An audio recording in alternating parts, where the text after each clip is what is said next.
আসসালামু আলাইকুম, আমি ডক্টর রাকিব ভুইয়া। তো আজকে হচ্ছে আমরা ফার্মাকোলজির একটা গুরুত্বপূর্ণ টপিক, সেটা হচ্ছে অ্যানজিওটেনসিন রিসেপ্টর ব্লকার বা এআরবি নিয়ে কথা বলবো। তাহলে আমরা প্রথমে জেনে নিই যে এআরবি আমরা কি দেখে চিনব, অর্থাৎ এআরবিতে সাফিক্স হিসেবে কি থাকবে। তাহলে আমরা যদি দেখি যে এআরবি ড্রাগগুলার সাফিক্স হিসেবে থাকবে সার্টান। কি থাকবে? সার্টান। যেমন আমরা যদি এক্সাম্পল দেই, লোসার্টান, তারপর হচ্ছে বালসার্টান, তারপর হচ্ছে অলমিসার্টান, তারপর হচ্ছে টেলমিসার্টান। টেলমিসার্টান, দেখো সবগুলো নামের শেষে কি আছে? সার্টান। তাহলে এই নামের শেষে সার্টান লেখা থেকে আমরা কি বুঝবো? যেটা হচ্ছে অ্যানজিওটেনসিন রিসেপ্টর ড্রাগস বা এআরবি। ঠিক আছে? এবং মনে রাখবা যে আমরা মেডিসিনে এই অলমিসার্টান এবং টেলমিসার্টান খুব কমনলি ইউজ করে থাকি। যখন তোমরা ইন্টার্নি করবা তখন বুঝতে পারবা যে এই ড্রাগগুলো কতটা ইউজ করা হয়। তারপর আসি ইন্ডিকেশন। তাহলে আমরা এআরবির ইন্ডিকেশন কী, কখন আমরা এগুলো ইউজ করবো, এআরবি ইউজ করবো। তাহলে ইন্ডিকেশন যদি দেখি আমরা, তাহলে ইন্ডিকেশনটা মনে রাখতে হবে হচ্ছে, আমরা এসি ইনহিবিটর যখন ভিডিও বানাইছিলাম তখন বলে আসছিলাম যে আমরা এসি ইনহিবিটরকে মনে রাখছিলাম এমইসি দিয়ে, অর্থাৎ মেজর হিস্টোকম্পাটিবিলিটি কমপ্লেক্স, তাই না? তো আমরা জানি এসি ইনহিবিটর এবং এআরবি একসাথে কাজ করে। তো এখানে মনে রাখবা এই এমইসির সাথে যোগ হবে হচ্ছে ড্রাগ। ঠিক আছে? ড্রাগস। তাহলে আমি এটাকে একটু মনে রাখার জন্য একটু এভাবে লিখি, ডিটা বড় হাতে লিখলাম, ছোটোতে লিখলাম। কারণ কি দেখো, মানে এসি ইনহিবিটরের ইন্ডিকেশন হচ্ছে এমএসসি, আর এআরবি ইন্ডিকেশনের সাথে যোগ হলে কোনটা? ড্রাগের ডি। তাহলে একটা ইন্ডিকেশন এক্সট্রা। তাহলে আমরা চলো এমএসসিতে কি দেখি, এম ফর এমআই বা ম্যাগার ইনফেকশন, এইচতে হচ্ছে হাইপার টেনশন, তারপরে সিতে হচ্ছে সিসিএফ বা কনজেস্টিভ কার্ডিয়াক ফেলোর, আর ডিতে হচ্ছে ড্রাই কফ মানে অ্যাজমা। তাহলে আমরা বলে আসছিলাম, তোমরা একটু আগে ভিডিওটা যদি দেখে থাকো, যে এসি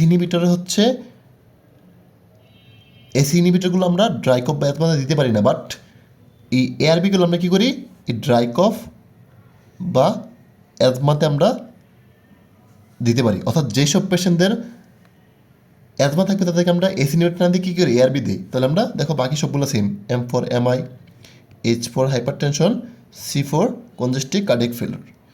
আচ্ছা, তাহলে এই কথাটাকে যদি আমরা মনে রাখার জন্য ভেবে দিচ্ছি, বাট আমাদের মেন কথাটা হবে কি, হাইপার টেনশন উইথ অ্যাজমা, অর্থাৎ প্রেশার রুগী যাদের হচ্ছে অ্যাজমা থাকে তাদেরকে মেনলি আমরা কী করি, এই এআরবি ড্রাগগুলো দিয়ে থাকি।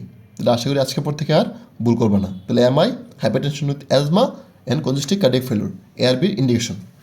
এবার আসলে সাইড ইফেক্ট। আমাদের সাইড ইফেক্টগুলো খুব ভালো করে মনে রাখতে হবে। সাইড ইফেক্টগুলো আমরা এসি ইনহিবিটরে আমরা মনে রাখছিলাম, এসি ইনহিবিটরের একটা ড্রাগ যেটা নাম হচ্ছে কেপটুপিল। তাহলে আমরা এখানেও কেপটুপিল দিয়ে মনে রাখবো, কেপটুপিল। শুধুমাত্র মনে রাখবা কেপটুপিলের সি দিয়ে ছিল হচ্ছে কাফ বা ড্রাই কফ, আর এতে ছিল এনজিওডিমা। তাহলে মনে রাখবা এই ক্ষেত্রে এই দুটোকে আমরা বাদ দিব, সি আর এ বাদ দিব। তাহলে মনে রাখবো কি দিয়ে, টপ্রিল দিয়ে, তাই না? টপ্রিল। তাহলে দেখো টপ্রিলের পিতে কি আছে, পিতে হচ্ছে প্রোটিন ইউরিয়া, প্রোটিন ইউরিয়া। টিতে হচ্ছে ট্যাটোজেনিসিটি, ট্যাটোজেনিসিটি। উতে হচ্ছে আদার্স, ওতে কি আদার্স, যেমন কি কি আছে, র্যাশ, তারপর নশিয়া, তারপর হচ্ছে বমিটিং। ওকে, তারপরে পি, পিতে হচ্ছে প্রেগনেন্সি, প্রেগনেন্সিতে আমরা মনে রাখবো হচ্ছে ট্যাটোজেনিসিটি, টু জেনেসিটি করে, যেটা আমরা আগে বলছি, বাট আমরা সূত্র মিলাতে গিয়ে এটা মনে রাখতে হচ্ছে। পি এর পরে হচ্ছে আর, আরটা হচ্ছে রেনাল ফেলোর, রেনাল ফেলোর, রেনাল ফেলোর কেন করে হচ্ছে আমাদের এরা কী করে, ইফাইন আর্টারিকে কী করে কনস্ট্রিক্ট করে দিই। তারপর আইতে হচ্ছে ইনক্রিজ পটাশিয়াম, কারণ আমরা জানি যে এআরবি এবং এসি ইনহিবিটর ড্রাগগুলোর কারণে কী হয়, অ্যালডোস্টেরন কাজ করতে পারে না, কারণ অ্যালডোস্টেরন এখানে আসে না, ফলে অ্যালডোস্টেরন কাজ কী ছিল, পটাশিয়ামকে বডি থেকে এক্সক্রিট করে দেওয়া।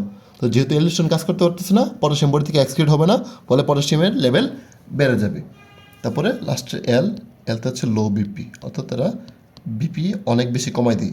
দেখা গেছে আপনি হাই প্রেশারের জন্য ওষুধ দিলেন, কোনো কারণে বিপি অনেক বেশি কমে গেল, অর্থাৎ হাইপারটেনশন হয়ে গেল, তাহলে আমরা মনে রাখলাম। তাহলে এসি ইনহিবিটরের সাথে আমরা এটা এভাবে মনে রাখতে পারি যে এসি ইনহিবিটর আমরা সি এ দুইটা বাদ দিয়ে দিব।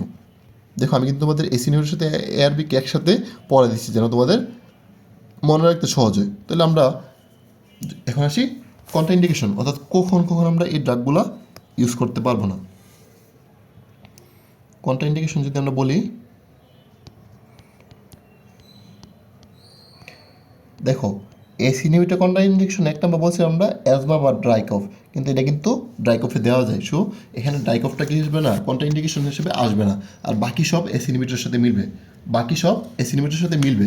যেমন এসি কী কী ছিল, এক নম্বর ছিল প্রেগনেন্সি, কারণ এরা কী করে টেরাটোজেনিসিটি করে, এই জন্য এই ড্রাগগুলোকে আমরা কী করবো না, প্রেগনেন্সিতে ইউজ করবো না। তাহলে তোমরা সাইড এফেক্টগুলো যখন বুঝবা তাহলে তোমরা কন্ট্রাইন্ডিকেশন ইজিলি বুঝে যাবা। তাহলে দেখো যেহেতু এটা প্রেগনেন্সিতে টেরাটোজেনিসিটি করে, সেই জন্য আমরা কী করবো না, এটা প্রেগনেন্সিতে দিতে পারবো না। তারপর অবশ্য এটা কী করছে, রেনাল ফেলোর, এটা কী করছে, রেনাল ফেলোর। সো রেনাল ফেলোর কী করা যাবে না, এআরবি ড্রাগগুলো দেওয়া যাবে না, এবং এটা কী করে পটাশিয়ামকে বাড়ায়। সো হাইপারক্যালেমিয়ার পেশেন্টদের এই ড্রাগগুলো দেওয়া যাবে না। তাহলে দেখো তোমরা সাইড ইফেক্টটা মুভ করলে এখান থেকে জানা যাচ্ছে, তাহলে কি প্রেগনেন্সি, দেন হচ্ছে রেনাল ফেলোর, আর হচ্ছে হাইপারক্যালেমিয়া, হাইপারক্যালেমিয়া, ঠিক আছে। তাহলে রেনাল ফেলোর হচ্ছে হাইপারক্যালেমিয়া।